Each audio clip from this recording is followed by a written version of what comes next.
social death comes from. It doesn't come from family. Well, Patterson developed his ideas around social death from the late 1950s to the early 1980s. And that was an era that saw the academic inauguration of Black studies, especially in the US, not only in the US, emanating from freedom struggles in North America and liberation struggles worldwide. And in this respect, Black studies holds a foundational commitment which connects it to the free thinkers of the Black radical tradition. Black studies is supposed to contextualize struggles over knowledge as part of struggles for, against, and over Black community. So it's supposed to bring the academic and the community together. Scholars have contextualized Patterson's work within the Imperial Academy of Jamaica and the UK in the 50s and 60s. But what they haven't done is contextualize his work with regards to struggles over Black community during this time period. And that's important if we're doing Black studies. So I want to weave these two contexts together, the academy and the community, academics and free thinkers. So I'm going to focus on Patterson's early works leading up to the famous book that he wrote in the early 1980s called Slavery and Social Death. It's one of the most cited books in sociology and in classics, Slavery and Social Death. And I demonstrate how this academic path was shaped by his interactions with the Rastafari movement around the cusp of Jamaica's independence. But I also argue that in his evaluation of the movement, Patterson denuded Rastafari of all reason. So that's what I'm going to do. All I can see on my screen is my writing. So if ones want to just chime up here. The first part of it is called Social Anthropology and Sisyphus. So Patterson came of intellectual age in the late 50s and at a moment in Jamaican history where the most salient challenge to colonial and then post-colonial governing logics came from impoverished Rastafari. In opposition to the white, brown, and even Black middle classes, Rastafari sought reparative justice for colonialism and slavery via repatriation to Africa rather than rehabilitation in Jamaica. There's a Cold War geopolitics to the challenge posed by Rastafari at this moment. Jamaica moved towards independence against the backdrop of the Cuban Revolution. In 1960, Reverend Claudius Henry, ones might know him, but if you don't remember the name, Claudius Henry, professing to represent the Rastafari movement, wrote a letter to Castro imploring for his help in confronting the oppressors in Jamaica. Claudius Henry was tried for treason and convicted. His son, Reynold Henry, an ex-Marine, even ambushed and killed 2 British soldiers in response.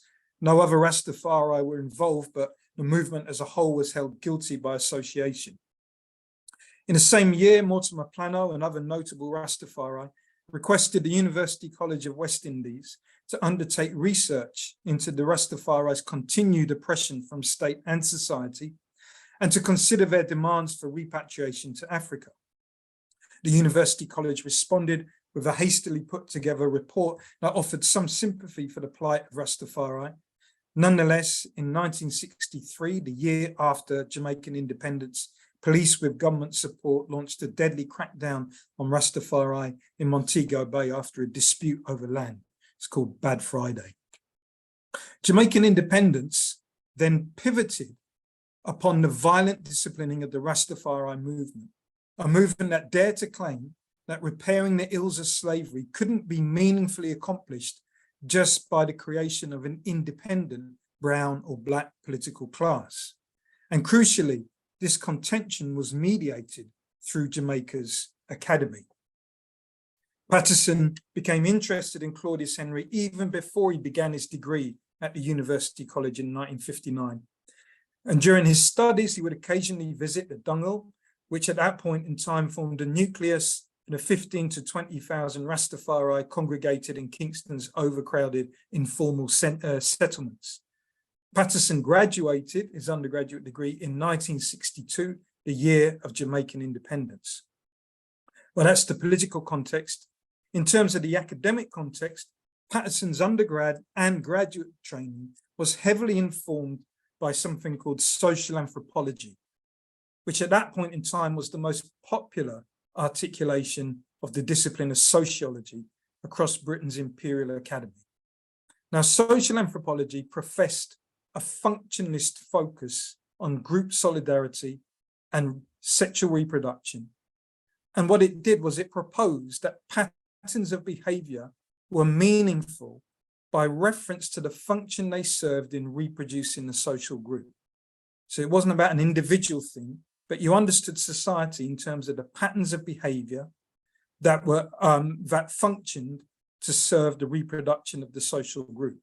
And behaviors that didn't seem to serve this function of reproducing the social group, well, they were deemed pathological. And we'll come back to this issue of pathology a number of times. Now, the political entanglements of functionalism can be found in the overwhelming concern exhibited by social anthropologists for the phenomenon of what they called the changing native, especially in Southern Africa. During the interwar period, this is the 20s and the 30s, Bronislaw Malinowski, famous anthropologist associated with the Colonial Social Science Research Council, pondered the pathologizing effects on colonial order when natives migrated out of their rural and tribal contexts into white European urban townships and commercial centers. Malinowski claimed that with this migration, the native left what's called the ascriptive life of the tribe, which is where your life is defined by what you are a part of, what tribe you are a part of, what family you are a part of, and instead was rudely introduced to the associational life of white settlers in towns. And associational life is not what you're a part of, but what you do with others. So, for example, the idea of class, you all work in the same factory. That's an associational life. So that distinction is very big in anthropology, whether it's right or wrong. And Malinowski says that people, natives moving out of the ascriptive life, tribal life, into a civilized, in quotes, life of association outside of the tribe, tended to break down and become pathological in their behavior. He was especially interested in how certain natives would be indoctrinated via education into the superiority of European civilization, but would nonetheless be disallowed full incorporation into its associational life because of the colonial collar bars on various occupations. And so caught in between lives, between the ascriptive tribal life and the associational white European life, Malinowski said that this native would then craft a reactionary politics, one which combined universalist relations, like in the associational mode, with the ascriptive particular order of tribal life and the pathological results. And for him, Black nationalism was the key one, nationalism being universal, being associational, Black being ascriptive and tribal. Says Malinowski, that actually posed a dire challenge to the integrity of imperial order. So what social anthropology was doing in Southern Africa was saying that effectively the movements which accompanied the beginning of apartheid were movements that would turn natives into pathological beings. They were okay in the tribal life, but if they went into the towns, then they would start getting inducted into European civilization, but racism would stop getting them inducted. They would react and they would want revenge, and they would create a pathological program of action, which was called Black nationalism, which threatened to undo the imperial order. Now, all of Patterson's mentors in his undergraduate and his graduate life were either students of Malinowski or associated with the Social Science Research Council. They were pretty much all social anthropologists. So Patterson is learning this social anthropology as he's doing his undergrad and graduate degrees. And it's no surprise then that the standard ideas of that field, the idea of a functionally integrated social solidarity, everybody knows what they're doing and doesn't step out of order, questions of contact and change, what happens when you enter into a new social forum and which doesn't act how you're doing, and then pathological disorder, how you react to that. All these real fundamental elements of social anthropology are evident in the writings that come out of Patterson's graduate studies, especially his sociology of slavery. And in fact, he's one of the first sociologists to take slavery seriously. Patterson considered the Jamaican colony of his birth to be almost the opposite of a functionally integrated society. He called it an ill-organized system of exploitation. The absence of landowners and a lack of leadership by local patricians worked against the construction of what he called a locally created value system. On the one hand, he said, white men visited sexual violence on black women. On the other hand, he says, the existing social sanctions of enslaved peoples broke down because status and divisions within and between them were actually defined outside by local elites. But what place might resistance to domination have in Patterson's schema? Well, he does write a substantial history of the Maroons, but he sees no evidence that patterns of behavior exhibited by plantation slaves are in any way resistant. Creoles, he claims, were distinct from Africans because they collectively exhibited what he called a broken, trauma-ridden personality and a general attitude of total indifference. So just note here, this big separation that Patterson makes between African and Creole, i.e. diasporic cultures. Now, Patterson argues that this kind of Creole pathology has contemporary legacies. It marks a post-colonial fate. Writing a few years after independence, Patterson claims that Jamaica doesn't possess an integrated culture rooted in a past having some degree of continuity. That's his words. In fact, the psychological situation of the urban lower classes is the same as it is for the Creoles during slavery. And so collective action, he says, is almost impossible except on a purely spontaneous level. So resistance to colonialism by slaves and then by contemporary urban black poor for Patterson are almost impossible except as some kind of spontaneous outburst. Yet Patterson finishes his sociology of slavery on a kind of strange note, because he almost contradicts himself. The slave, he maintains, was never completely subdued, and even Creoles revolted from time to time. Okay, but if in functionist terms, the domination of the master was so complete, which is what Patterson says, then, in his words, from whence arose the spirit of rebellion in the slave? And the answer to this question, he claims, must lie, he says, outside the framework of the sociologist, in an existential inquiry into the human condition. In other words, what makes a human a human? And in this, he's inspired by the writings of this French dude called Albert Camus, and the claim that an imperative acts upon all individuals to become free.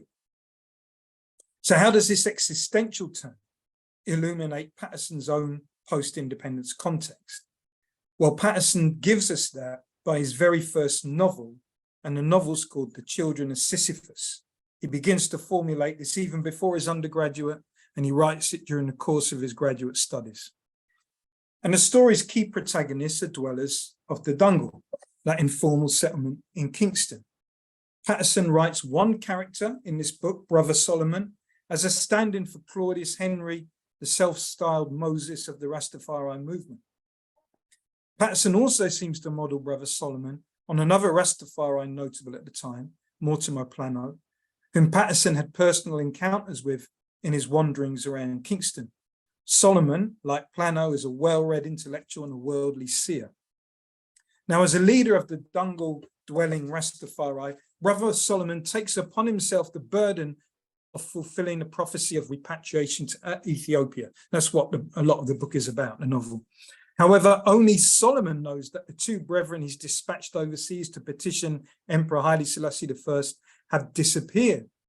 Brother Solomon lies to his congregation, relaying news of a successful mission and that ships will be arriving presently.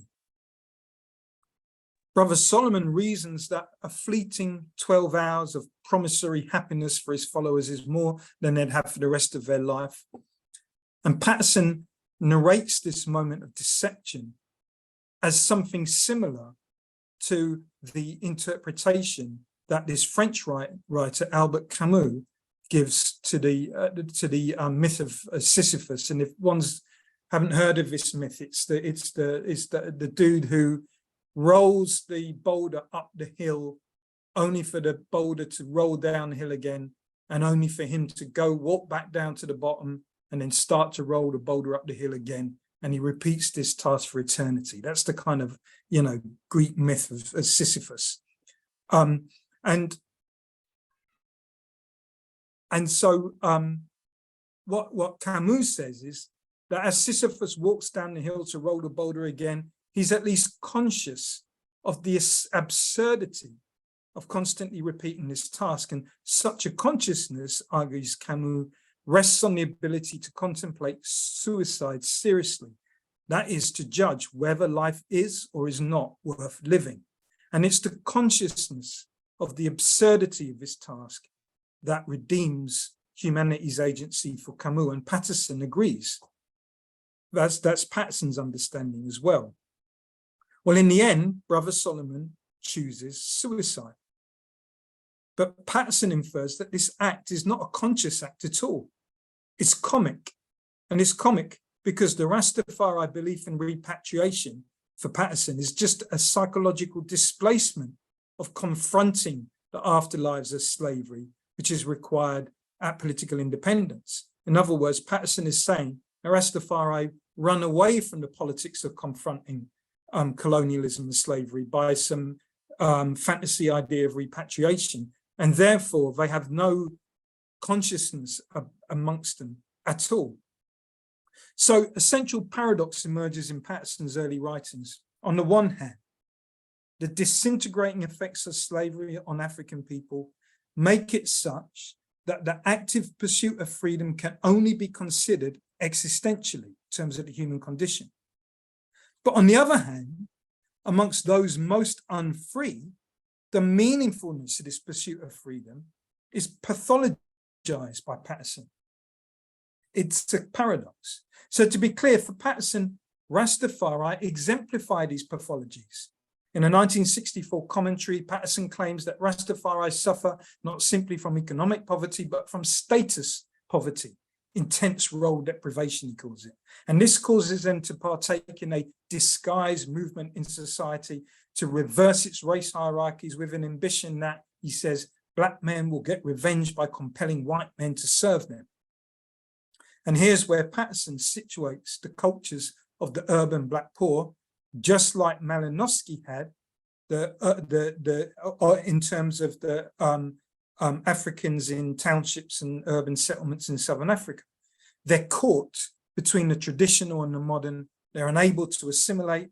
And in reaction to their predicament, Rastafari pervert European symbols and ideologies to serve negative ascriptive identities. For Malinowski, black nationalism looms large. For Patterson, this black nationalism is now further pathologized by belief in a black messiah. But is Brother Solomon's belief really lacking critical consciousness? After all, Patterson himself, as the brethren, proselytized that only the rotten rich or the desperately poor can truly contemplate the act of suicide, and that only we can see that suicide is the supreme reason. And Patterson himself admits that when it comes to world affairs, and here he name checks Mortimer Plano, Rastafari are unusually well informed. So curiously, among the Rastafari, there is evidence, even in Patterson's own account, of a political project deliberatively and deliberately pursued. So that's the kind of paradox. Patterson needs to attribute pathology to Rastafari, even in the light of evidence that Rastafari use reason. And to expose this paradox a little bit more and to get it towards where social death comes in, we now need to turn to the sociological claims made of black migration post-emancipation. Edith Clarke, a white Jamaican anthropologist and a student of Malinowski, undertook one of the first systemic studies of the family in the English-speaking Caribbean in 1957, a couple of years before Patterson began his studies. In her famous book called My Mother Who Fathered Me, Clark argues that the black family structure owes little to African retentions and that the maternal family is just a result of the destabilization of family and kinship relations under slavery, with its destruction of patriarchal relations amongst the enslaved. Clark identifies an important post-emancipation stage of development in Jamaica, where in the 19th century, people moved from plantations to marginal lands or settlement schemes sponsored by Christian missions. Clark notes that ownership, even of small plots, became connected to marriage and higher class status amongst the peasantry and allowed the man to assume again the role of father and husband. And when Clark surveys family life in her contemporary Jamaica on the cusp of independence, her ideal reference point is this 19th century peasant patriarchal family. Clark's research is, in Patterson's own words, very important for his early work. He cites her in his book, The Sociology of Slavery, and he makes similar claims about patriarchal dysfunctionality amongst Creoles and the urban poor. For instance, because slavery treated both male and female workers with the same indecency and severity, the Negro male, says Patterson, became completely demoralized by his incapacity to assert his authority either as husband or father. That's Patterson's words. And eventually, Patterson says, the male slave lost all pretensions to masculine pride, thus developing, he says, the irresponsible parental and sexual attitudes that are to be found even today. Patterson also agrees with Clark that the post-emancipation peasantry in 19th century Jamaica made tremendous efforts to forge a relatively stable and patriarchal pattern of social reproduction. Just like Clark, Patterson uses this population group as his ideal reference point to his post-colonial present.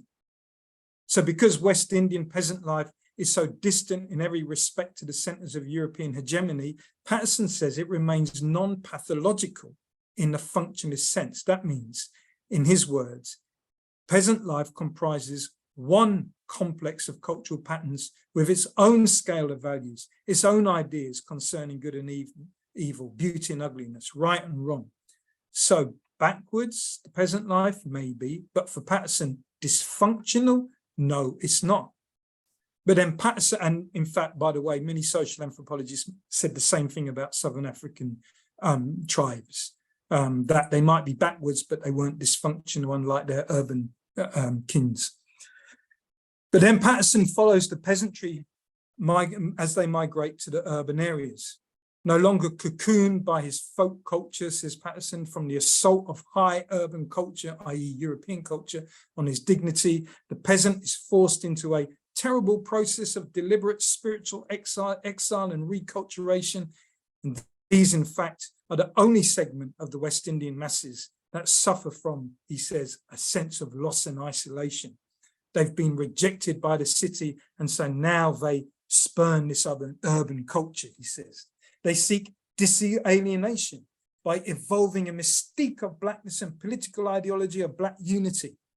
They reassert, he says, a universal black identity and identification with Africa. And we return to Brother Solomon and his comic response to the labor of Sisyphus in the era of independence.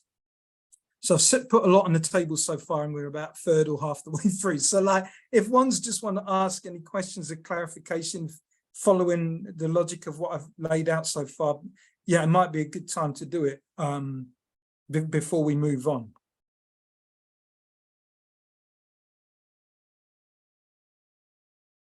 Or if we're good, we're good.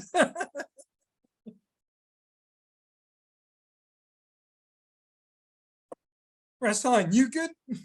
Okay, Prof, I don't really have a wait.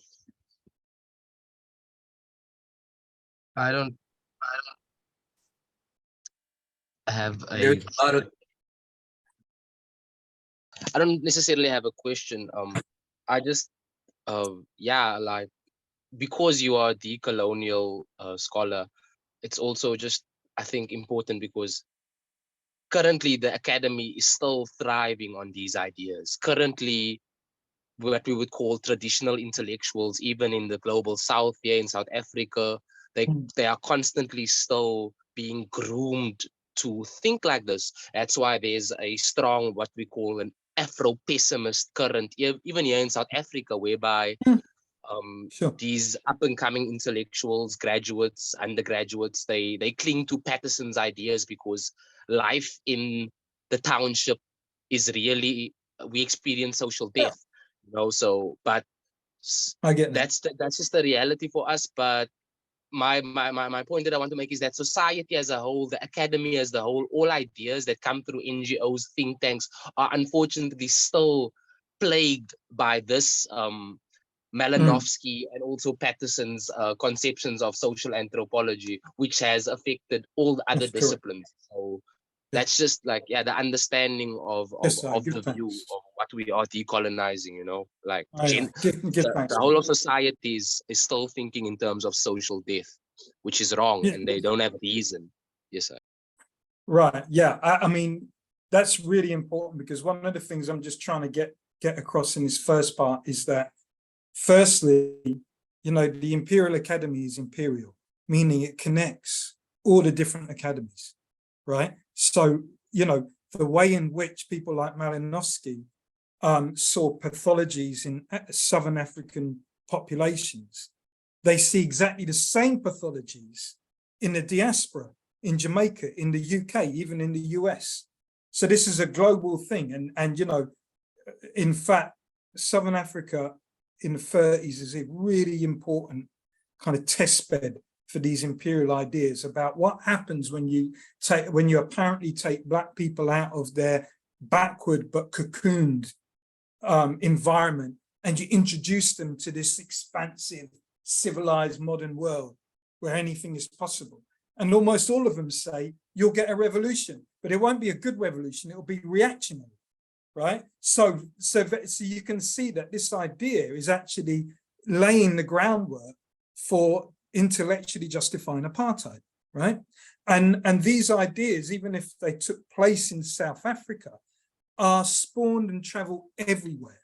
And so someone like Patterson, which I actually like, you know, let me tell you, I mean, I think some of his work is really interesting, right? You know, he's a really important thinker. Nonetheless, he's coming out of this environment where you are expected to see that the reason why poor urban Black people can't make it is because of their cultural inability or their pathologies, right? Instead of the actual system of down pressure, right? And the thing I ended on was to say that the reason why they think that these poor urban Black people are pathological is because, just like during slavery, the Black men were not allowed to be proper patriarchs, right? So keep that in your head, because as we go forward, this is going to be really crucial. It's going to be really crucial.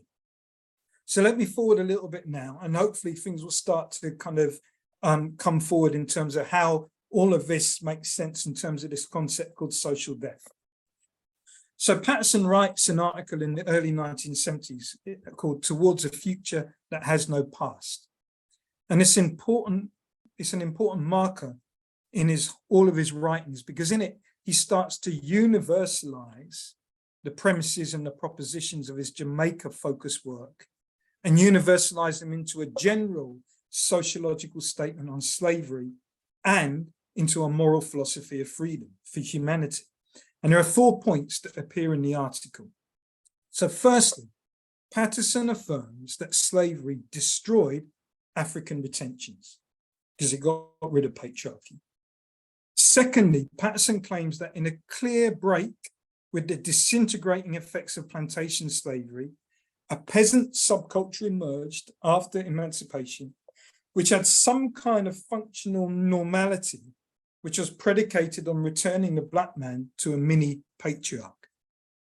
And furthermore, the actual religious practices and principles that underpin social solidarity in these contexts are either, for Patterson, wholly Christian or peculiarly Black American, which in his understanding is simply a kind of just a colorizing of missionary Christianity.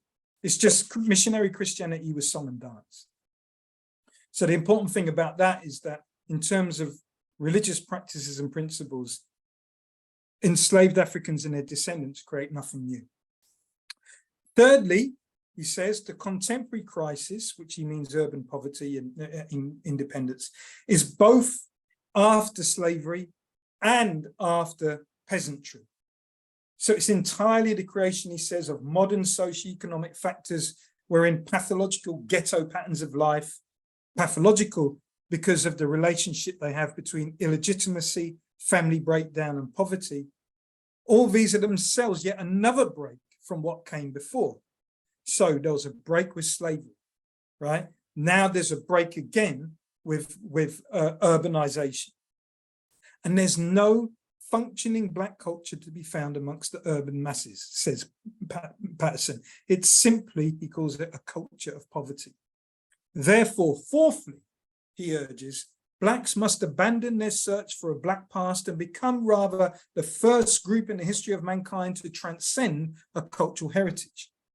And this for him would make Black people the quintessentially modern people with no need for a nation, a past, a particular culture, but whose style of life will be that of a rational and continually changing adaptation to the exigencies of survival. In other words, modern life, right? Where everything is ascriptive and circumstantial, and there is nothing which you anchor in or root to, because all of that has been upended. Now, this proposition. Yes, sir. Yeah. One, I mean, do you agree with what he's saying? And two, the way it's being pronounced is so one-sided as far as the way in which we are being perceived in our worth and the way that poverty is diminished because of its material value. Yes, sir. That's right. I understand the processes in which we are talking about how we become an impoverished people, but even the notion of the RasTafari being pathological by working with Cuba is inaccurate and part of a propaganda scheme. So to understand what's being said here is he is suggesting amalgamation with complete disregard of African heritage simply because it seems to him that is unattainable and therefore not worthy of pursuing. Exactly, the guy's got it right. And also impossible to pursue, he says, in the present, which is why he says that there is no consciousness amongst Rastafari because they're not looking at the absurdity of the idea of reclaiming Africa. They're just trying to reclaim it again and again and again. And times, he says, have moved on. And in fact, you know, there was at least 2 or 3 existential breaks, Patterson says, from enslavement to the present. So this is all just basically, for Patterson, it's all absolutely mystique and irrationality. And I think the eye has got it exactly right. What I'm presenting is Patterson's argument, right? I think I'll provide a kind of counter to it at the end from Rastafari reason. But I think what the eye is saying about propaganda is important because there is a very easily notable, you can notice propaganda.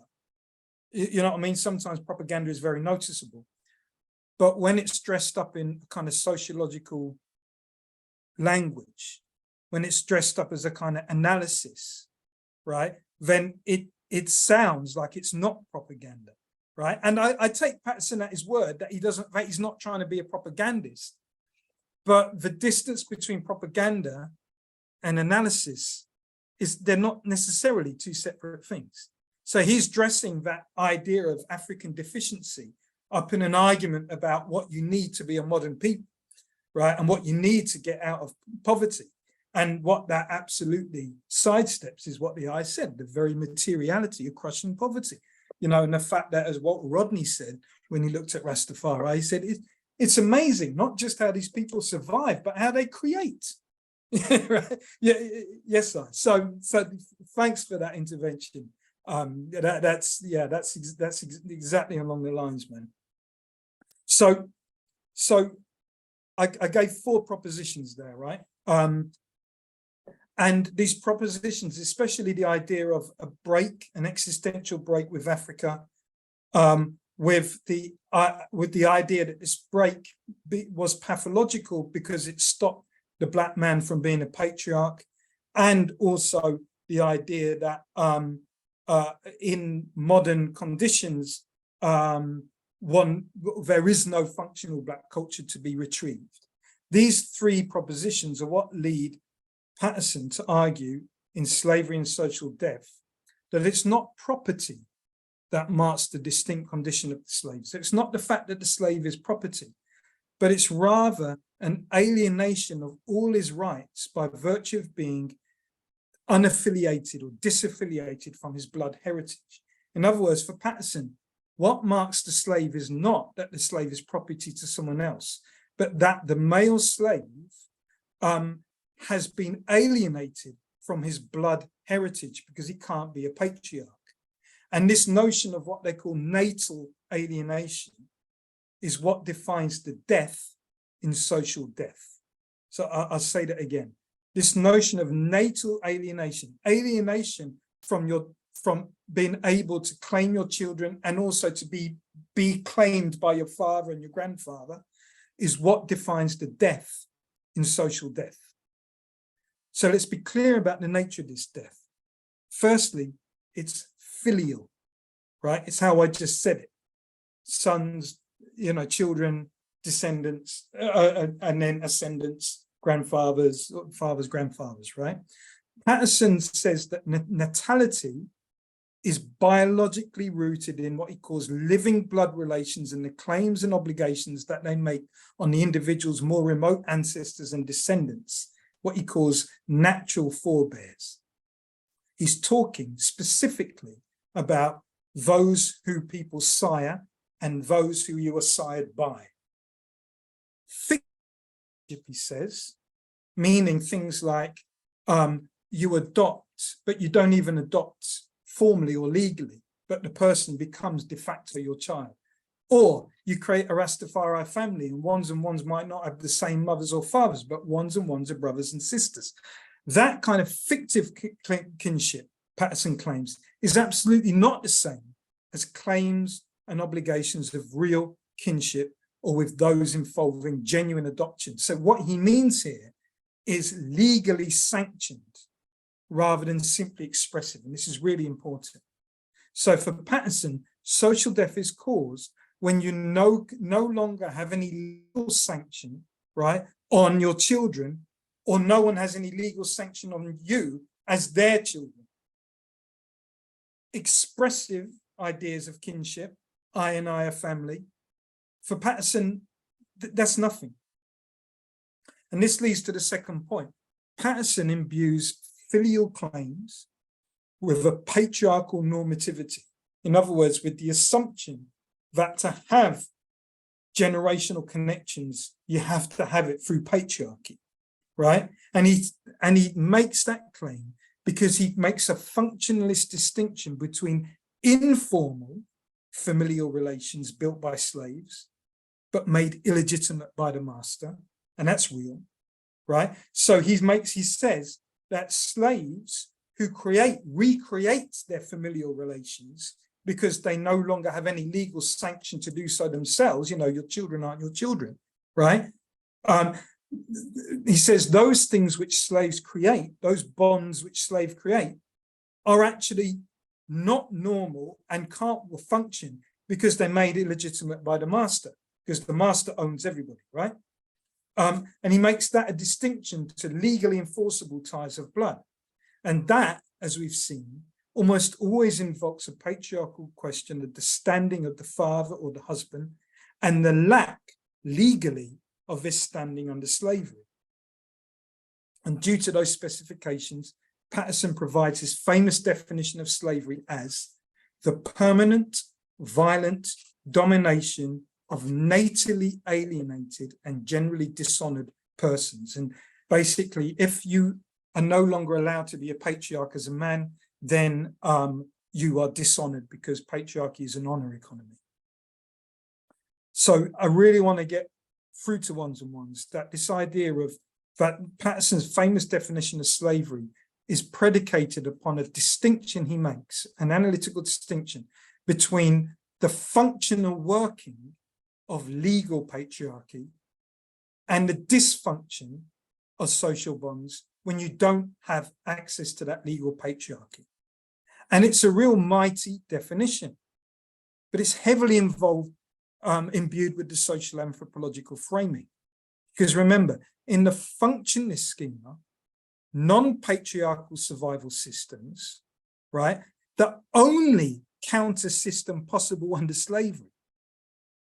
Enslaved people, that's the only thing that enslaved people can create, is effectively non-patriarchal survival systems, are rendered analytically surplus to explanations of order. In other words, there is no order within enslaved peoples recreating their familial and social bonds. There is only disorder. Order only arises from the legal positivity of the master's structure. So this illegitimacy and redundancy is reproduced, says Patterson, even in the afterlives of slavery. And that's the importance of Patterson's claim to a series of existential breaks, whereby the only functional form of social solidarity remains a patriarchal one, while the slave, the Creole, and then the ghetto dweller repeatedly experience social death because they lack the legal fundaments to be good, proper patriarchs. So put another way, the social anthropological concern with the white patriarchal order versus native pathology reemerges in his famous book on slavery and social death, when filiality is presented not just as a legal privilege of slave masters, which it absolutely was, but when filiality acts as a device to actually say that there is no way in which you can explain enslaved people creating their own orders and descendants of enslaved people creating their own orders on their own terms. All that is disorder because it's dysfunctional, because it doesn't have a legal backing. So social death, therefore, kind of bigs up the power of the slaveholder and the missionary, and it makes absent the orders which are created and recreated, however precariously and imperfectly, by enslaved people and their descendants. Can you define the word filiality? Filial is literally, your the issue of your semen, right? So it's basically like the children that you sire, and it's also who sired you, right? So, ones will know that families, especially in the African world, come in all different kind of shapes and sizes. There is that for sure. And then there's lots of other kind of families, you drew from the same well, you become uncles and aunties and nieces and nephews, right? And that has a meaning, right? That is not filial because it's not the product of semen, either backwards or forwards. And so what Patterson is doing is he's reducing the idea of a social order, he's reducing it to filial reproduction, which for him is an order because it's legally backed by the slave master, but only the slave master can legally issue children, right? Does that make sense? So now, at the same time as Patterson's working on this, he's also trying to build a kind of universal ethics of modern freedom. But even in there, Patterson is guided by propositions that I listed above. And here, especially the idea of the distinctly European roots of religious values and the unique factors of modern life. So these two things come into his idea of modern freedom, right? I'll explain that again. That Patterson thinks that enslaved people produce no new religion or retained any African traditions of religion or spirituality. All that is in play after slavery is either missionary Christianity or Black Christianity, which for him is basically missionary Christianity plus songs and dancing. So Patterson builds this kind of ethics of modern freedom in a book he writes just before Slavery and Social Death called Ethnic Chauvinism. And in that book, he sets up the philosophical argument as to what makes slavery a uniquely catalyzing phenomenon for Western civilization. Why is it, he says, in his understanding, that Western civilization is uniquely balanced on this idea of freedom, right?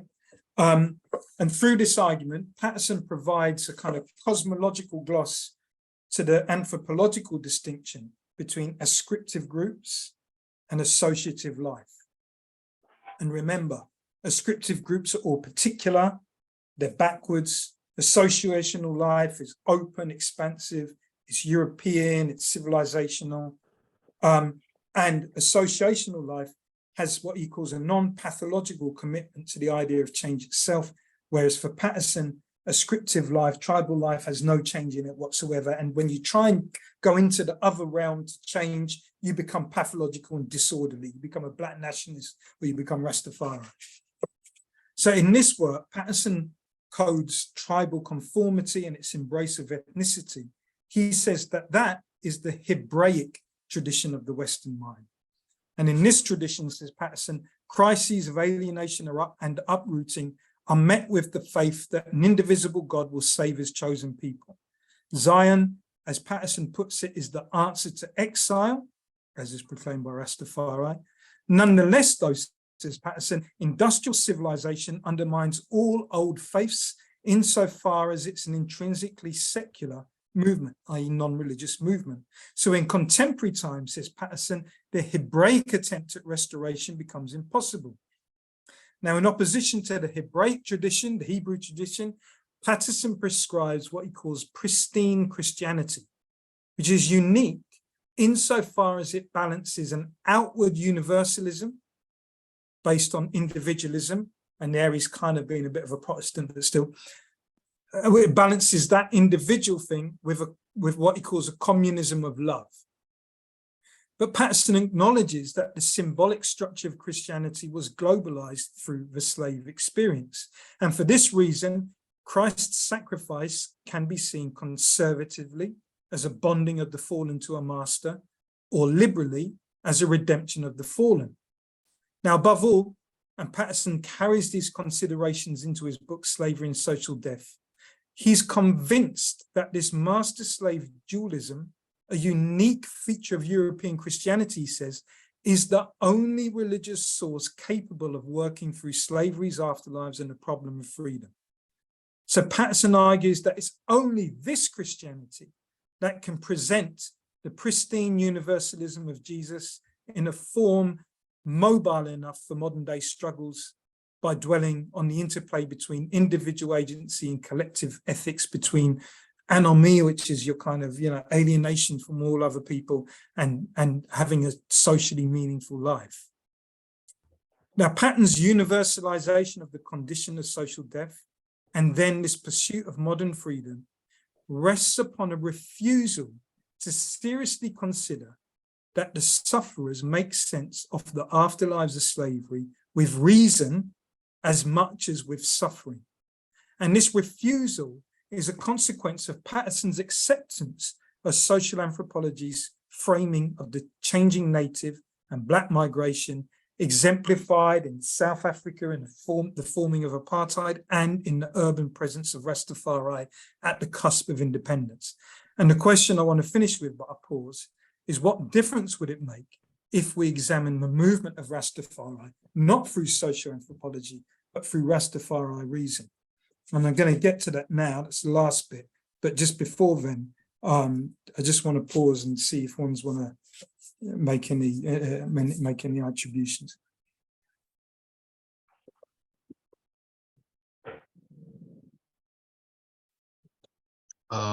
So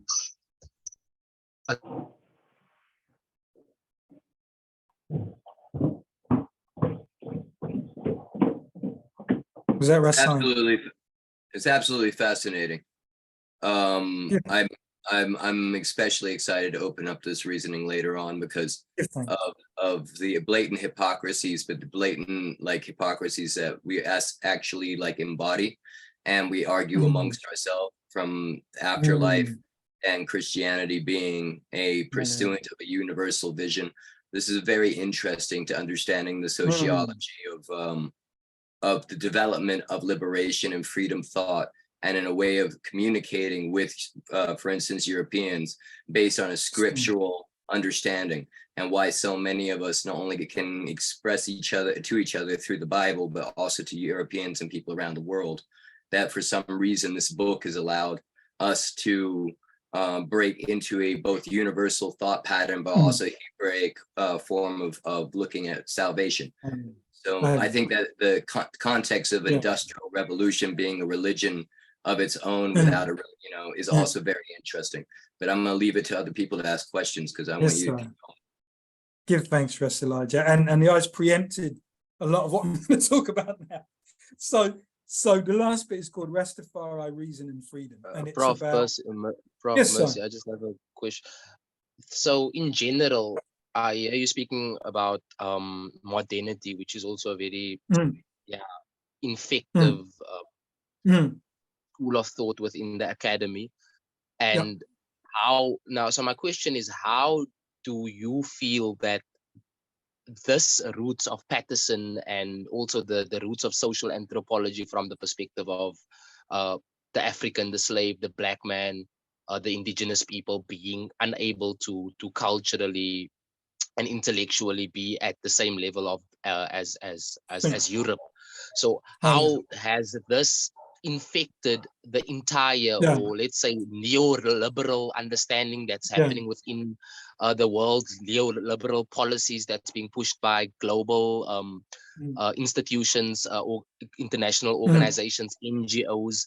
How, so is there a form of connection whereby this trend of neoliberal thinking, modernist thinking, compacts social death of the black man and continues to, let's say, repress and suppress his want for actually wanting to liberate himself spiritually and culturally, which I as Rastafari does and is doing. It's a praxis for us as a movement. So my question is, how does this thinking and ideas still continue to produce black scholars that then come out and reproduce neoliberal thinking about liberation, about Africa's liberation, Africa's economic freedom? How does this affect and compact the global social death of black people and oppressed people? I get it. I mean, I'd say, very quickly, and then I'll conclude, right? But very quickly, it's deeper than neoliberalism.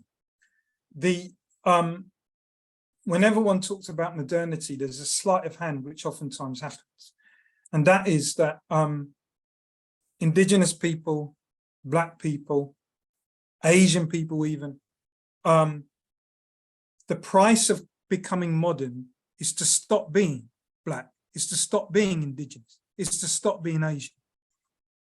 Whereas in the European intellectual tradition, you can become modern by claiming your ancient Greek roots.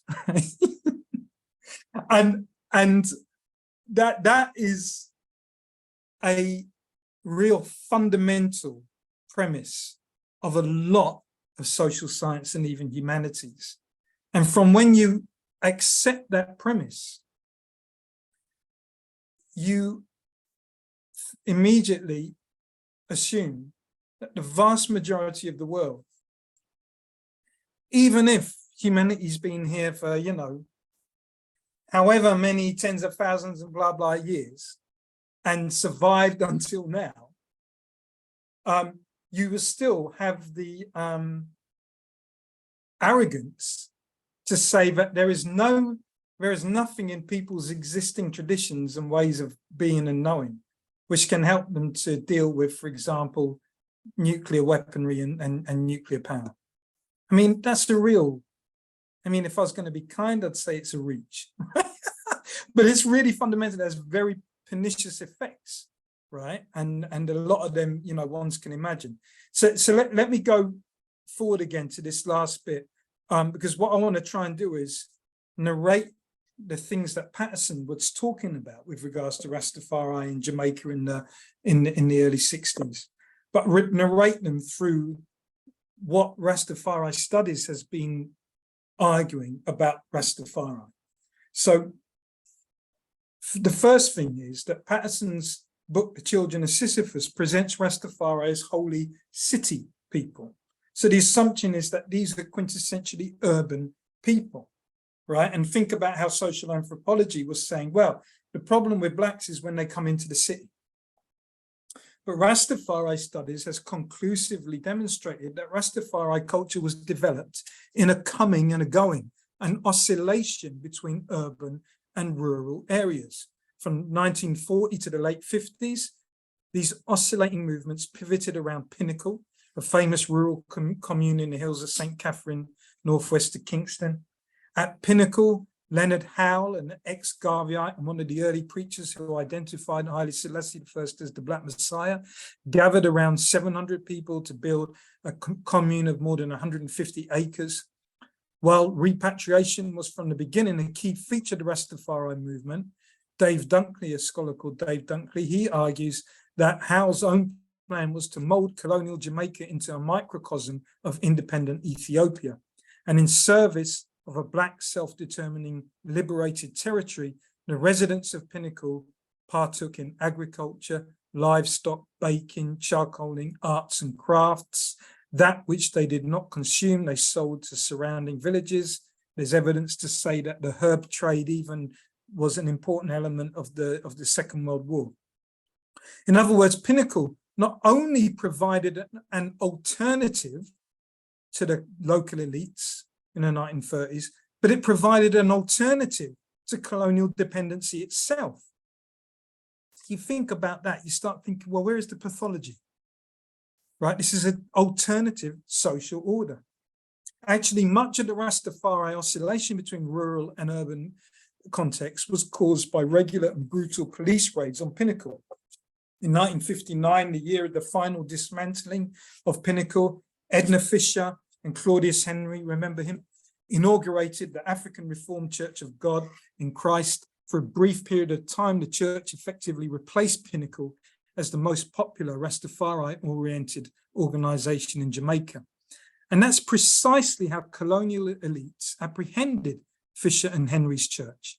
For instance, the judge at the trial of Claudius Henry, you know, he's the guy who wrote to Castro, the judge claimed that, quote, a man called Leonard Howell had assumed exactly the same role as Henry now assumes as self-appointed prophet to lead the people of Jamaica back to Africa. Still beyond Claudius Henry's and Edna Fisher's church, many Rastafari yards and camps set up, you know, what some people call miniature pinnacles in semi-rural and urban areas, proliferating leaders, including those in Kingston visited by Patterson, such as Mortimer Plano. Now, Patterson has recently reflected at some length on the political context in which he started to write that book, The Children of Sisyphus. And while he briefly mentions Pinnacle, he's stunningly silent on the sustained anti-colonial connections between Pinnacle, Claudius Henry, and the Rastafari yards and camps in the Dungle where he modeled his book. But against Patterson, it is far more persuasive to narrate the urbanization of the Rastafari movement as a continuation, if also reconstitution, of a project of anti-colonial self-determination. That was even how the local elite saw it. Patterson pathologized it. Additionally, an ethics of freedom emerges out of this alternative movement that's strikingly the same or similar to Patterson's, the one I recounted about European Christianity, but doesn't require the pathologization of Black community, nor the excision of African retentions in the struggle over modernity. And let me get to that. After the end of slavery in the British Empire around 1833, tens of thousands of Africans were shipped to the Caribbean to work as indentured laborers in conditions close to slavery. Indentured Africans had to deal with the same challenges of collective survival as their legally emancipated neighbours. Now, Kumina communities in Jamaica are principally descended from these indentured Africans. Kumina people categorize their membership as neither Jamaicans nor Blacks, but as Africans, and they call their healing practices African work. The most frequent Kumina ritual is the memorial ceremony, which features songs composed in clearly recognizable Central African languages, reflecting the Kikongo departure points of many recaptives.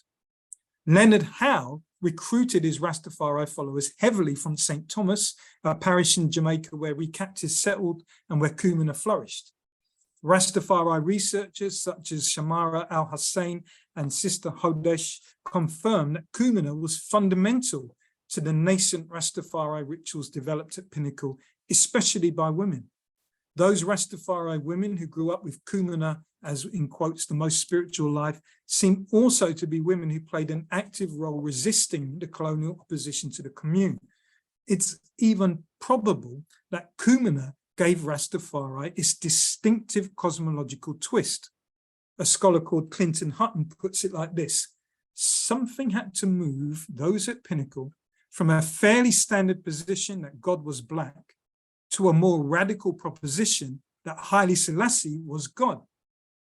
Now, it's true that Rastafari seek direct communion with the ultimate creating force, and that ancestor veneration as found in Kumina is not highlighted in the faith.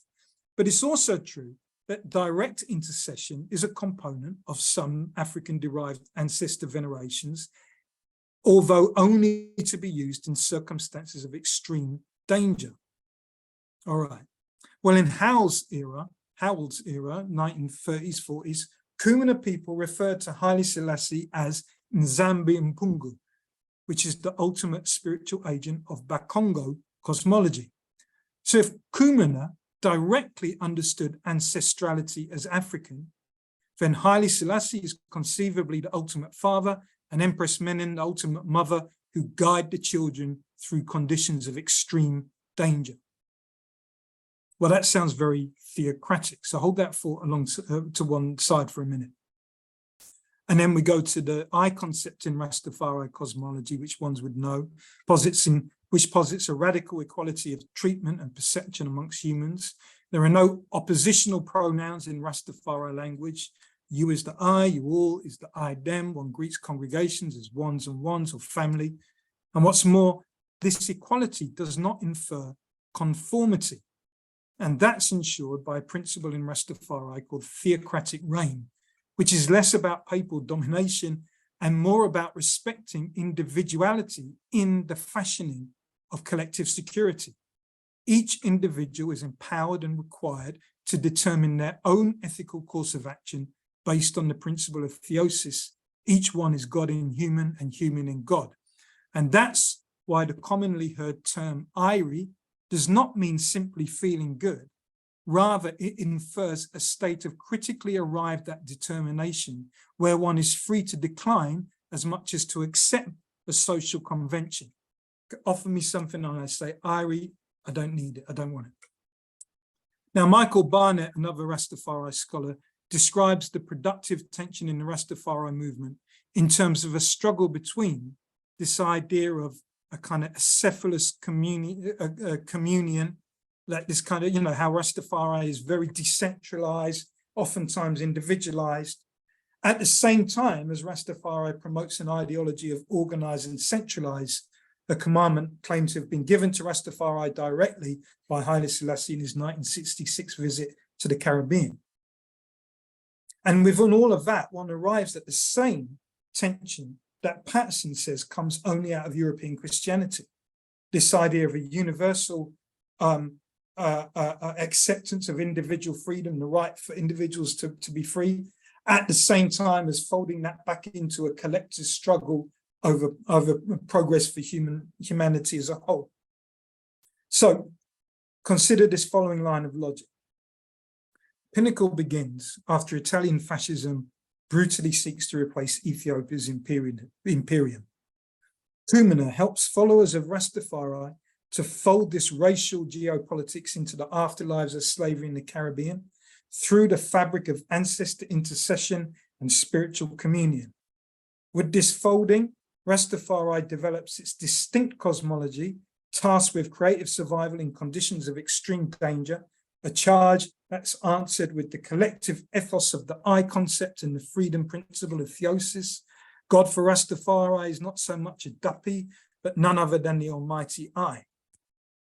Now, this is a philosophy of freedom that is remarkably similar to Patterson's individual agency in a dialectical relation to a collective ethos, but its history profoundly undermines the four propositions by which Patterson frames blackness and for which he arrives at his universal conception of social death and modern freedom. Recall once more for Patterson the claim to a series of existential breaks, slavery, then the post-emancipation peasant formation, then urbanization. Recall also that European Christianity for Patterson remains the only resource with which a proper because patriarchal social order can be induced. Well, here's an alternative narrative. Kumina, an African healing system, is introduced after emancipation. Through the course of the late 19th and early 20th century, this non-Christian system of ancestor veneration and intercession oscillates back and forward between the rural and the urban. It's not just going into the urban. Kumina was a collective response to the afterlives of slavery that did not originate with slavery, nor with European Christianity. The inheritance of a Congo modality of collective security was conveyed by the matriarchs of the movement as much as by the patriarchs. Even in the urban area where patriarchal mores certainly influenced the movement, a strong sense of non-patriarchal familiarity remained, and by the 1980s was resurgent and driven principally by Rastafari women. And this was a relationality that followed African conceptions and configurations of family as flexible, expansive, adoptive, corporate, spiritual, intellectual, as well as biological, and that relied just as much upon community rebuilding as upon a filial genealogy. Now, I'm not Jamaican, but I am Rastafari. In England, we have a saying, if your parents won't have you, then Rastafari will. I asked my Rastafari studies colleagues whether such a phrase exists in Jamaica too. Ras Wayne Rose responds in the affirmative, recounting, when your mother and father forsake thee, then Rastafari will pick thee up. Ras Jelani Naya, a student of Mortimer Plano, remembers that the elder would address this principle by saying, if we don't take, are rejected, who else will? Sister Kathy Howe, daughter of Leonard Howe and who grew up at Pinnacle, recalls that her father would say, I don't have legitimate children. You are all Howe. So to finish it up, I don't want to claim that the idea of social death has no analytical purchase. One of Patterson's leading contributions, amongst others, is to try and explain, rather than explain away, the terror of slavery through sociological analysis. But that said, I want to maintain that it's not only scholastic curiosity that moves us to tighten these citational moorings in Patterson's early work, to actually look at his early work and see what he means by social death.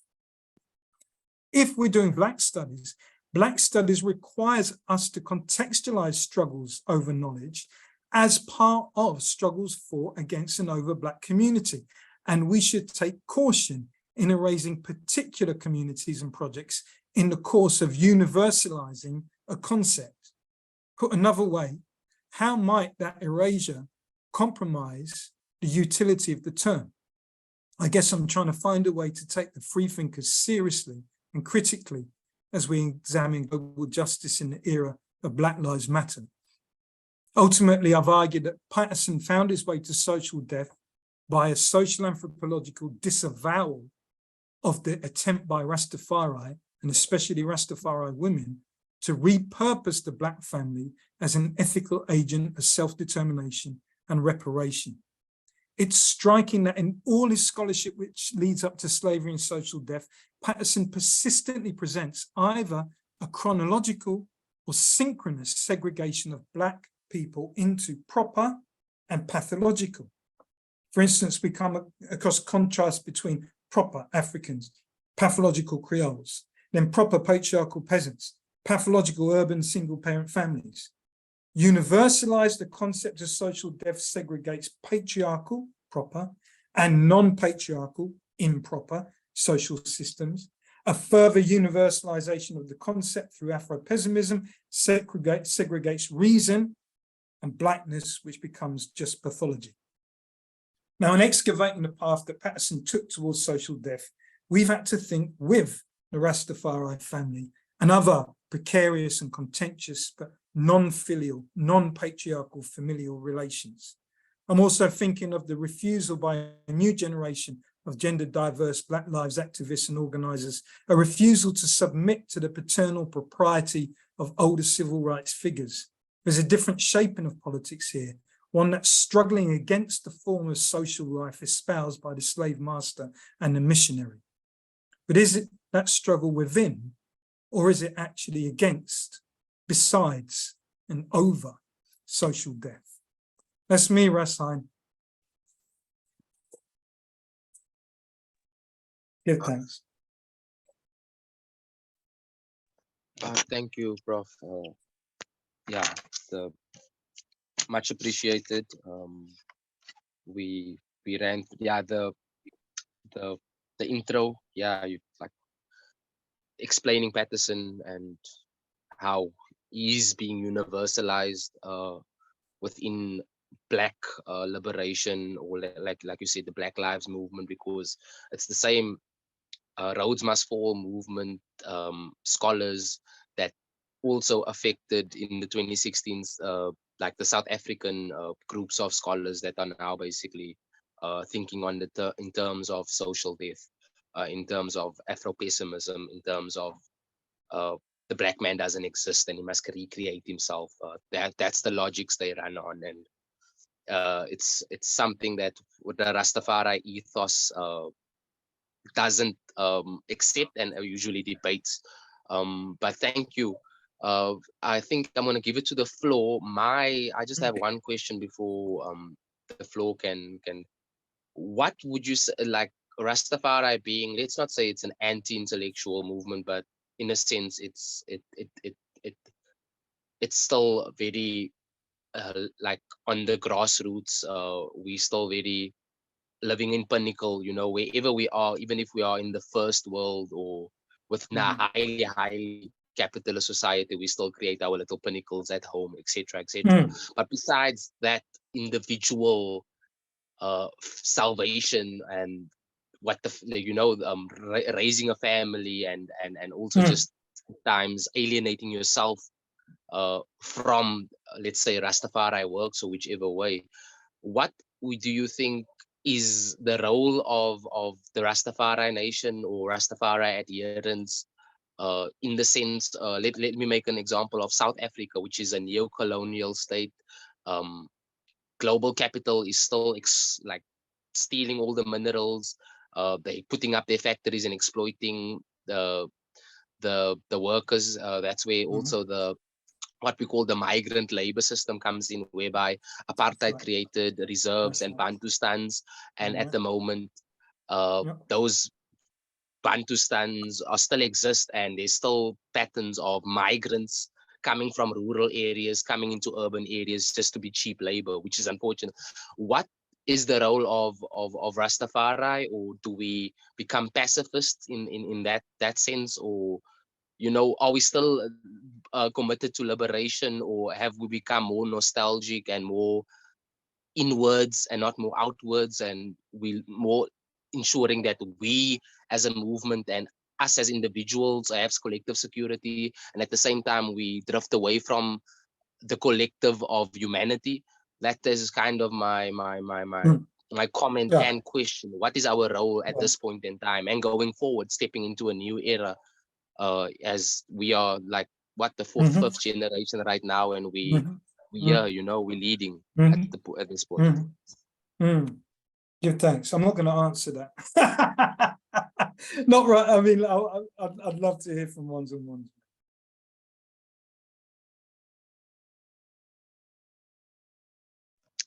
President Elijah, you can take the floor. And give thanks. What a fantastic presentation. Incredibly thought-provoking. And also, it's something that there's several subjects in which Russ Heim was bringing up, which you brought up in a different way, which is showing the challenges of an industrial revolution in contrast to individuals having spiritual premonitions and desires, that because it's something that is secular and embraced by all the majority of the colonial empire and non-colonial, that industry is just natural, then we are going to be stuck in a manner of embracing jobs and structures that are self-destructing, whether for our health, whether for our environment. And so the element of watching what you're talking about more or less is social death, and the very nature of this interlinked with Black rage is incredibly important, because we as Rastafari are both self-absorbed, but also more important than we realize.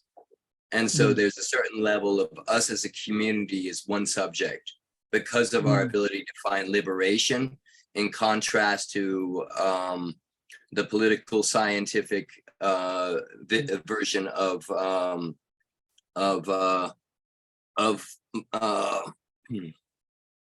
what's going on in the United States, political science, so this is Black political science. So the difference between true liberation versus a political science of dealing with your oppressors without a spiritual basis, without a patriarchal basis, this is different, because we as Rastafari are few, but the majority of Black people are dealing with the essences and problems of Black rage and social death. So the very nature of watching this mathematics that's being laid out by Patterson still has a lot of relevancy for the majority. And so that essence of looking at where Black intellectuals and Black freedom fighters are is very much different than looking at the scenarios of poverty that we see unfolding, and the way in which Rastafari has the solutions, which you very carefully mapped out.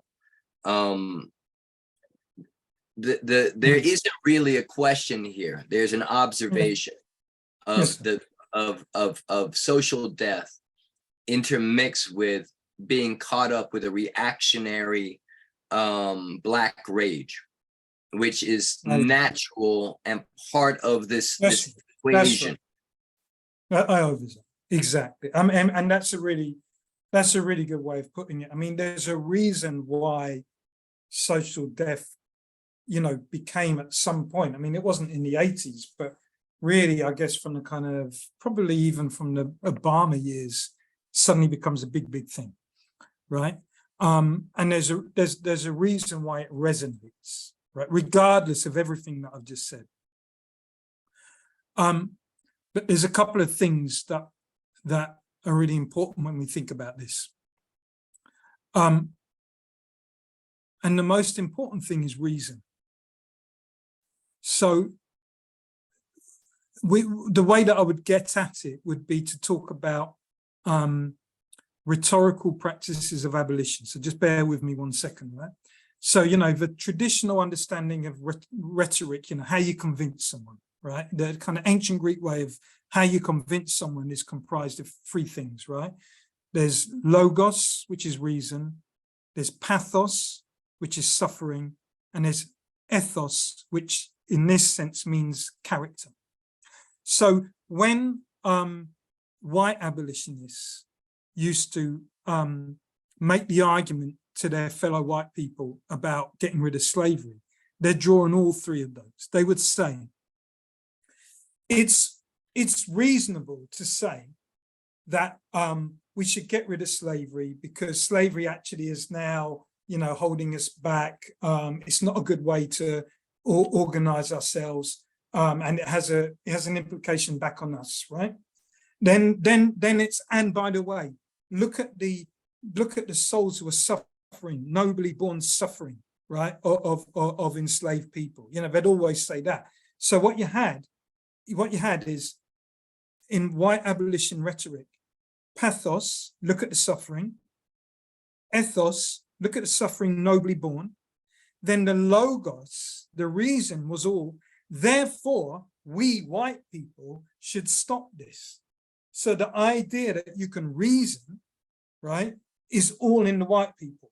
Black people are only good for suffering and nobly bearing that suffering, right? Someone like Frederick Douglass, and he's not the only one, turns it all around when he says, you know, what to the slave is the 4th of July. And his whole argument is to say, yes, look at the suffering. Yes, look at the nobly born, noble bearing of the suffering. And by the way, Black people, you know, we need to get rid of slavery at the very least to realize the actual universal truths inherent in the American Declaration of Independence. So suddenly now in Black abolition, it's Black people who do the suffering, Black people who have the character, but it's Black people who use the reason to get out of it. Now in Patterson's scheme, and what is there underlying the social death concept is the assumption that Black people, as Black people, cannot use reason. All they can do is suffer. And all they can do is suffer either nobly or not so nobly. Right? So when the eye is talking about the rage, that absolutely, right? But then the rage has to come with the reason. And in every single Black movement I know, African movement for liberation, the rage comes with reason.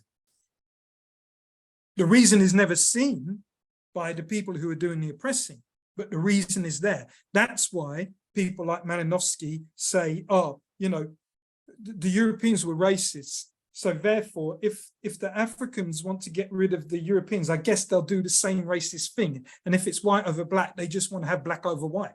You know, Patterson does the same thing. He says, RasTafari, yeah, they're kind of rageful and reactionary. You know, they live in a world which is dominated by white. Now they want to live in a world which is dominated by Black. So again, there is absolute evacuation of even a consideration that Black people have a reasoning which is at least semi-autonomous, different to the reasoning of the oppressor. And you know, I know that the Nibingi Creed, you know, deaf to all oppressors, Black and white. Right. You get what I'm saying? So I think that's really the important things behind it. And then when we look at the reason and who is using reasoning, then we find that it's not just Black men who are using reasoning. How many times in all our movements and struggles has it been the Black women who've been doing that? Sojourner Truth, Naya Bingy. This is an important point. RasTafari, Empresses, yeah.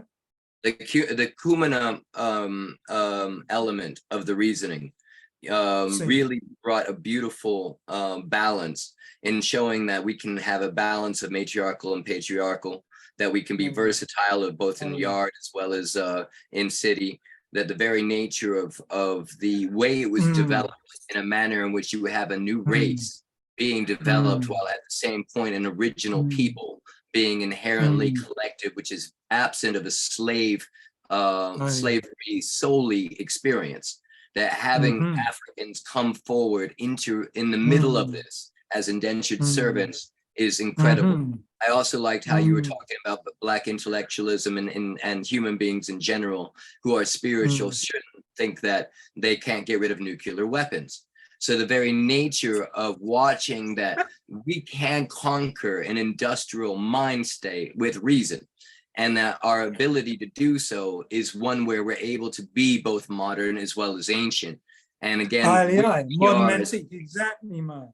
Exactly. And the thing that drives me mad, right, is like if I ever listens to the news in the US, right, everything is about got to get inflation back down to 2%. You ask anybody, why 2%? Why not 2.5%? Why not 1.5%?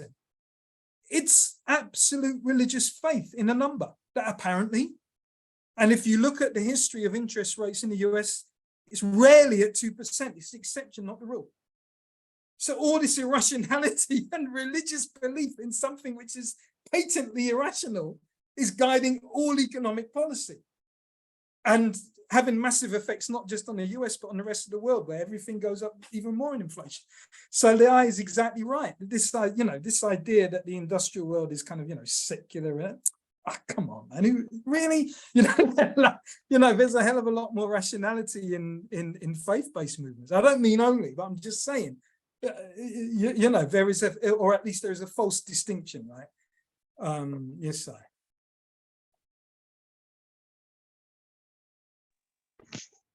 Okay. Sean Sobers. Oh my gosh, I just saw Sean Sobers, but I don't know if the eye's there. Bless and love, King. Bless and love. I'm meditating. I don't have a question, but no, give thanks for the hail up and give thanks for the presentation. It's beautiful. Really. Rest costs.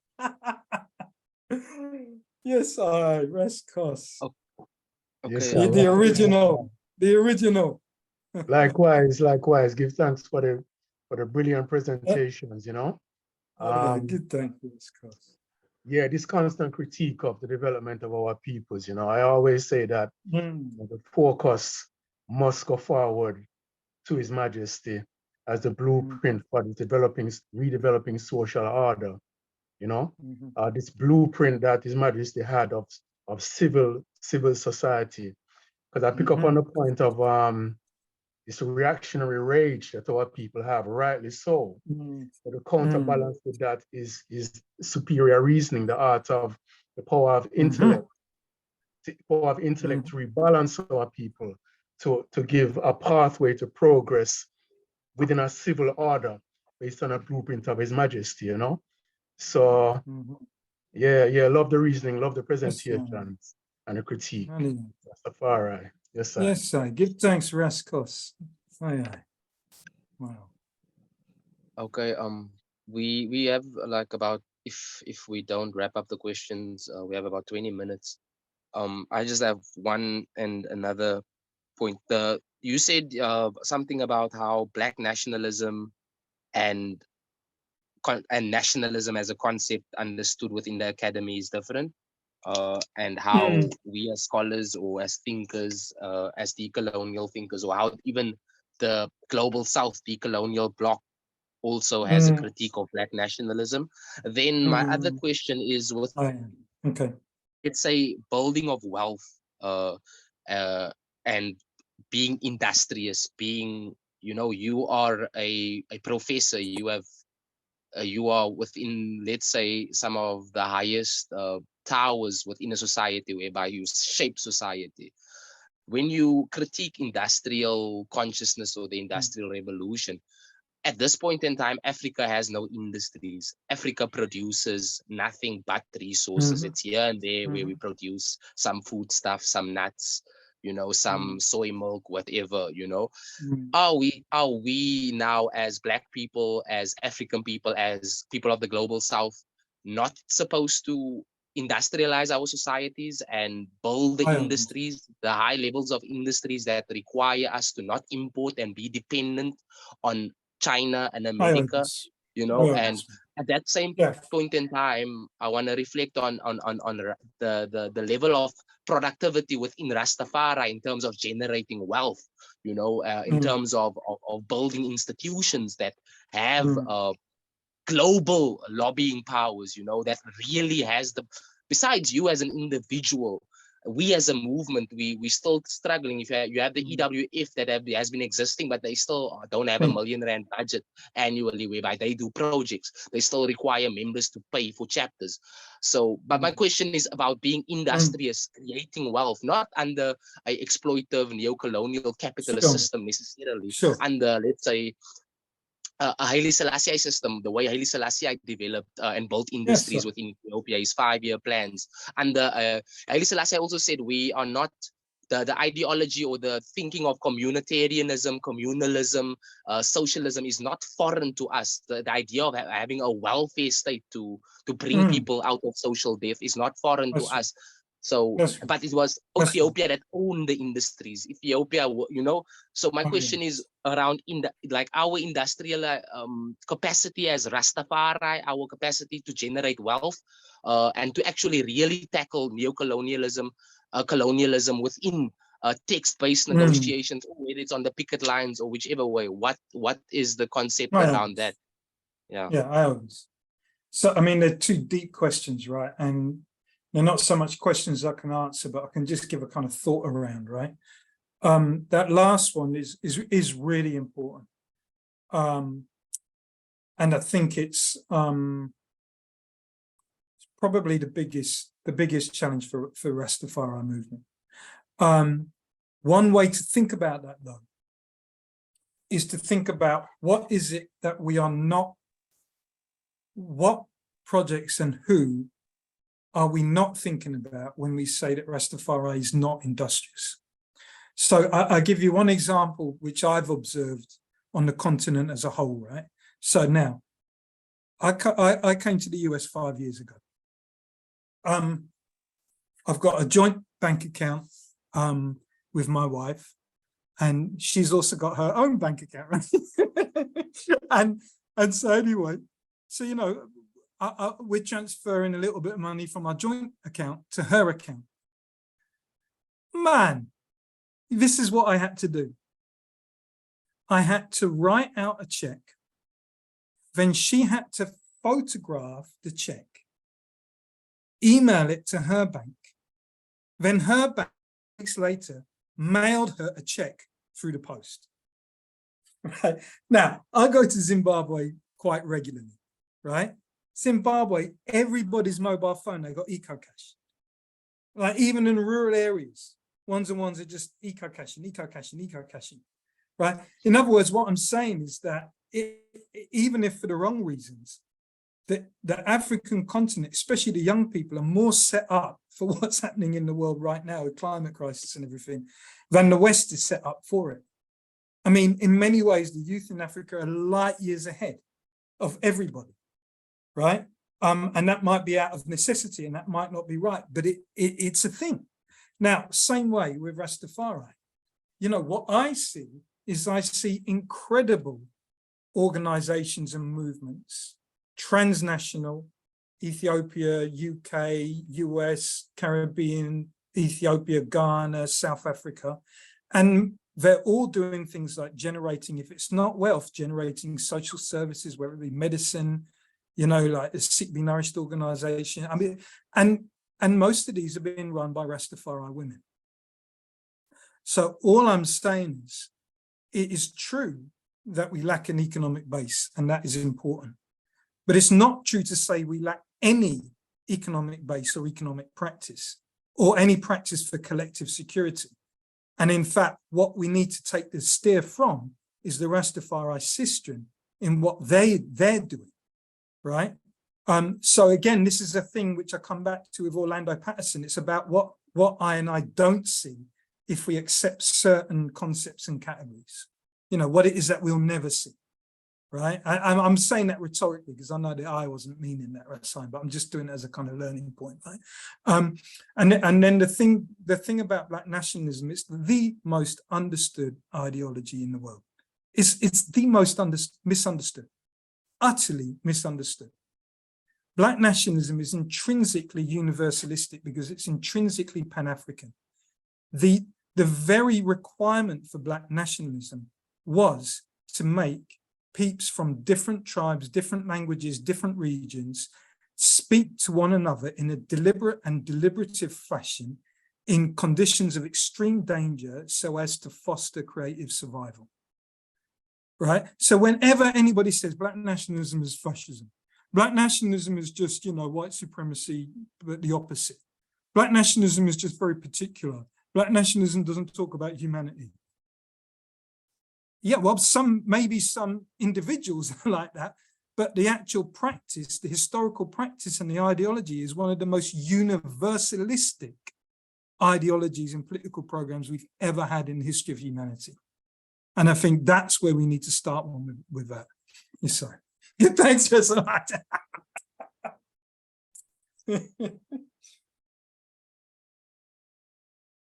Thank you, Mr. If that's okay. I don't know if I'm getting. Rashawn. Yes. Yeah, Mr. Sobers has to. My camera's not working for some reason, but hope you could hear me. No, but give thanks for the presentation. Really thought-provoking, and it takes a long time to meditate and think. Do you know what I mean? But I try to get within there. It's an unreconstructed question, but I'll give it a go anyway. I mean, it's been decades since I read Children of Sisyphus. Do you know what I mean? In the 90s. I'd have to come back to it. So it's an interesting analysis that you've brought to it with a new insight, really, for me on that particular works. But I'm thinking of the word pathologizing. Not necessarily in terms of all the analysis you gave Orlando Patterson as well.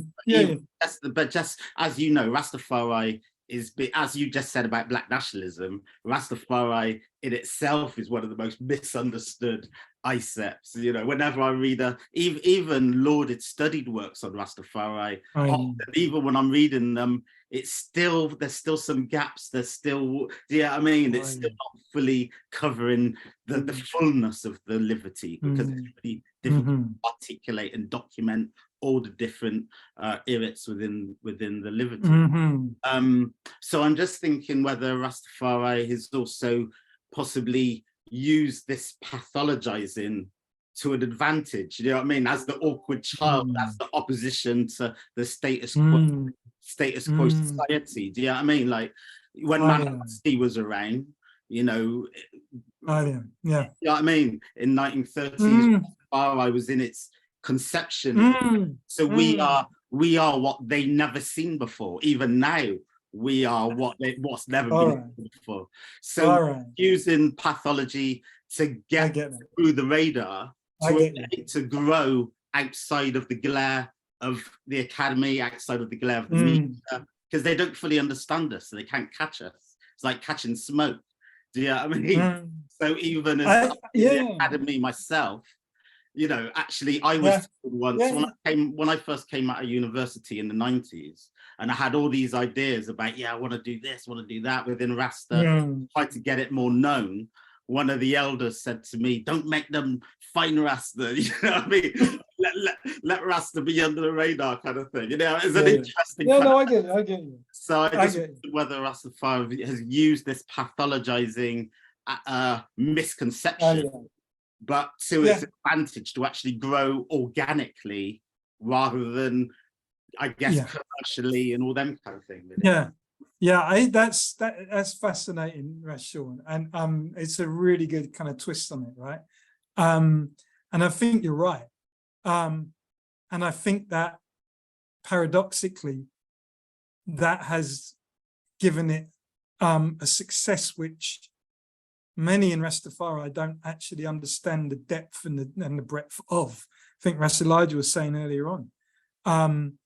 You know what I mean? So paradoxically, whilst for good reasons Rastafari has wanted to hide, the actual liberty of itself is such that it just has to transmit far and wide, and it penetrates. You know what I mean? And so I think where we are now is a moment of opportunity and also peril, right? And I think the eyes got it really importantly like that. On the one hand, the opportunity is that right now there are Rastafari lawyers, there are Rastafari doctors, there's Rastafari academics, there's Rastafari sports people, there's Rastafari businessmen, there's even Rastafari politicians, right? So, you know, Rastafari nation really is, if we're talking about skills, a nation. And in that, it's penetrating in ways that it didn't before, when it was a kind of commune base. And of course, there are still, like, you know, Baba Shanti is still very commune based and all that. But by and large, you know, that's kind of given it its breadth and its width. And to speak to Ras Hines' point, that's what we need if we're going to solve these deeper issues about, you know, self-sufficiency, self-determination, different economic modalities and all that. Right now, that success then also comes with the threat that a class system is going to solidify in Rastafari. between an intelligentsia, a professoria, a professional class, and then Rastafari, who didn't have those advantages for whatever reason, and there's geographical and there's class and color and nation reasons to do with that, right? Who don't have those opportunities. And the danger is that the Rastafari intelligentsia and the professional class end up just talking to each other as if they represent Rastafari per se. And that's not just against Rastafari precepts, but it's just wrong in every single fashion, right? So Rastai mentioned this School of the Sacrament that we're trying to do. And one of the purposes of that is to ensure that Rastafari studies feeds forward into the Rastafari population at large and has some kind of benefit, and that the intelligence in the professional class are guided and held accountable to and from the sufferers, right? So I think that's where we are. So I'm really glad that the I made them comments, because I think that's where we are in Rastafari in general. Yeah. And on the one hand, we've got our kind of we've got our Leonard Howes, well, maybe not even Leonard Howes, but we've got our Bongo Wattos and we've got those kind of examples. And then we've got His Majesty, and His Majesty's on the world stage, trotting the world stage in every single palace and, high institution in the world. And then we've got Bongo Watto and Ras Iris, trotting the hills and all that. And what I need to do is find ways to carefully bring those two into a productive relationship, and a very careful relationship. That's, I guess, the best that I can say about that. Yeah. No, give thanks for brother Rastafari, bless. Yeah. Yes, I.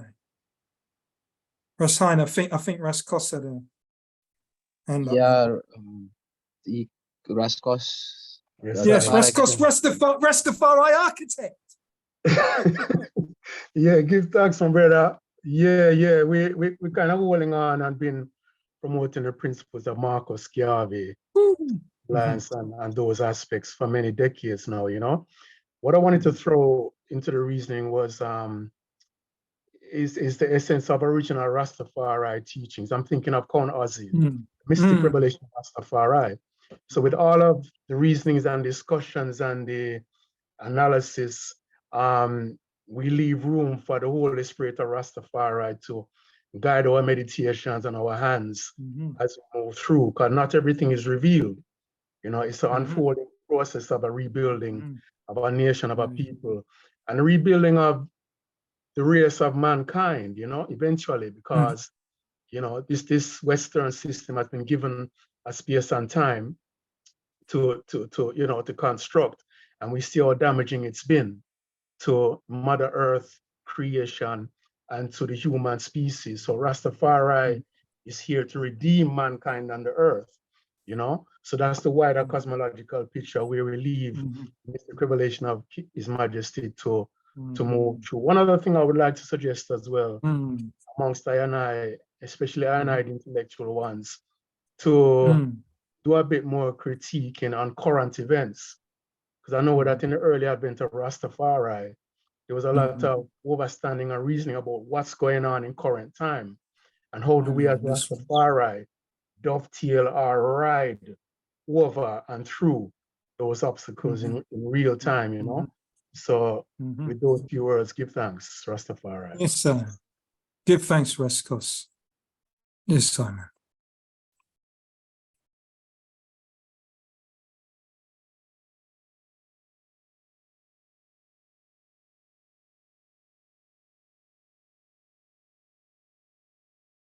Yes, Rashain. Am I audible? Yeah. Yeah. Thank you. I don't. Raskos was the last query. I don't know if there's another query, maybe from the president. Thank you. It was very satisfying, and we look forward to the next session. This one was strictly focused on, let's say, Rastafari dynamics and communities and movements, and we we focused this lecture towards that society, and also scholars and the broader society that would be interested in our ways of thinking and analyzing and observing society and the system. But thank you. It was amazing, and I will share the uploads of this content on with you. I'll upload it on the Adwa page, and that's that. Let's keep in touch, Prof. Thank you very much. Yeah, yes, give thanks for the opportunity, and I appreciate it. Yeah, it was very good reading in advice. Bless it. We can't thank you enough, Mr. Professor Robbie Shilliam. Respect, my brother. My pleasure. Yes, really enjoyed this, and we look forward to the next one where we actually start unpacking what's going on right now within the United Nations, within the African Union, and within African countries, and what they're dealing with when it comes down to French influence, American influence, British influence, and decolonializing systems.